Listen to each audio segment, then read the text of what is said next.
Hi అండి, ఈసారి cabbage egg fry కొత్తగా ట్రై చేయండి. చాలా టేస్ట్ ఉంటుంది. పిల్లలైనా పెద్దలైనా ఇష్టంగా తినాల్సిందే. ముందుగా ప్యాన్ పెట్టి ఆయిల్ వేసుకొని అది హీట్ అయిన తర్వాత అందులోకి ఆనియన్స్, పచ్చిమిర్చి, కరివేపాకు, కొంచెం సాల్ట్ వేసుకొని ఆనియన్స్ అన్నీ బాగా ఫ్రై చేసుకోవాలి.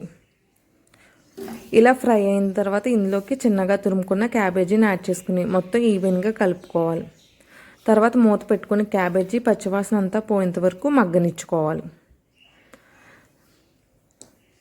తర్వాత ఇందులోకి 3 ఎగ్స్ పగలగొట్టుకుని వేసుకుని తగినంత కారం, తగినంత సాల్ట్, కొంచెం పసుపు వేసుకుని బాగా కలుపుకోవాలి. మీకు ఇష్టం ఉంటే చికెన్ మసాలా కూడా యాడ్ చేసుకోవచ్చండి. ఇలా కలుపుకుంటూ ఉంటే దగ్గర పడిపోతుంది. తర్వాత ఒక బౌల్లోకి సర్వ్ చేసుకుంటే క్యాబేజీ ఎగ్ ఫ్రై అనేది రెడీ. మీకు కనుక ఈ వీడియో నచ్చినట్లయితే లైక్ చేసి, షేర్ చేసి, సబ్స్క్రైబ్ చేసుకోండి.